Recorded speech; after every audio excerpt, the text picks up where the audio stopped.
isuduwaha wasaaradda waxbarashada ee gobolka Togdheer ayaa xadhiga ka jaray dugsiga hoose dhexe oo ay hay'adda NRC u sameysay inay wax ku bartaan carruurta ku nool xaafadda barakacayaasha Caaqil Yare ee magaalada Burco. Gudoomiyaha hay'adda NRC u qaabilsan gobolada Bari Axmed Ibrahim Maxamed ayaa ka warbixiyay qaabka ay hay'addiisu u hirgelisay dugsigani oo ay baahi weyn u qabeen bulshada danyarta ah ee ku nool halkaasi. aad ugu faraxsanahay inaan halka ka jarayno xadhiga iskuulka hay'adda NRC ee u dhistay Caaqil Yare oo ah deegaan aad u ballaaran runtii oo ku nool yihiin dad badan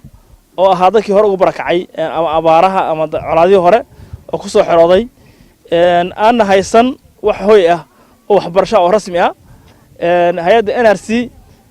iyadoo isticmaalaysa fan ay ka heshay Norwegian NMF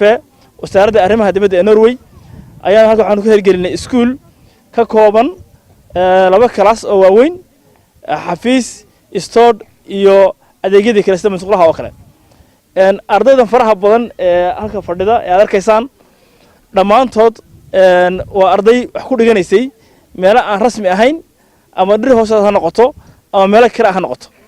iyadoo laga jawaabayo baahida isla markaana aan tixgelinayno baahida ay noo soo gudbisay xaafaddu ayaa hay'adda iyo wasaaradda waxbarashadu waxay iska kaashadeen sidii loo dhamaystir lahaa ama loo dhisi lahaa iskuulkan. isuduwaha wasaaradda waxbarashada ee gobolka Togdheer Maxamuud Xasan Caynaashe xogayaha gobolka Togdheer Weli Khayre iyo gudoomiyaha xaafadda Caaqil Yare Xirsi ayaa si weyn ugu mahadnaqay hay'adda NRC ee u dhistay dugsigani. mahadnaqayaa hay'adda NRC oo xaafadda shaqo weyn ka qabatay oo tanu ay ahayd tii ugu dambeysay ee iskuulka ay u dhistay laba galaas iyo xafiiskii iyo stoorkii hay'addaas si dhowna way noola shaqaysay jingado 100 dheeraad ah xaafadda u qabatay waa magaalada Burco xaafaddii u horeysay ee NDB ee loo sameeyay mulkiyadu NRC baana noo sameysay Caaqil Yare dadaal loo xasameeyay hay'adda NRC waa ugu mahadnaqayaa iskuulkan anigu maanta hor taagnay anigoo ku hadlay afka waalidiinta magaca xaafadda aad waxaan ugu mahadnaqaynaa ilaahay ka sokoona hay'adda NRC carruurtayda iyadoo geed hoostiisa wax loogu dhigo oo tabaandhooyin ku fadhiisata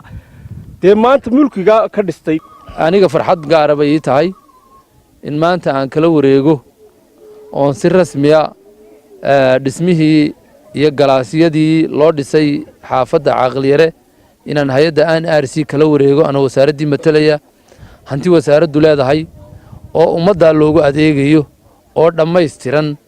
galaasyadeedii iyo qalabkeediiba ay u dhammaystireen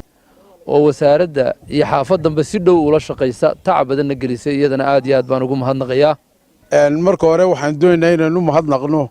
oo aynu aad ugu mahadnaqno hay'adda NRC oo ah hay'adaha maanta magaalada ka shaqeeya gobolka Togdheer ka shaqeeya ee waxa weyn ka qabta oo iskuulkan maanta inoo dhisay. Xabiib Ciga Xasan telefishinka Ariel magaalada Burco. adeega cusub ee shirkadda Dahabshiil iyo Idahab haddaba macmil adeegan cusub ee casriga ah waxa uu ku sahlayaa in adigoo jooga gurigaaga ama goobtaada shaqo aad lacag ugu xawishid asxaabtaada iyo ehelkaaga jooga daafaha dunida.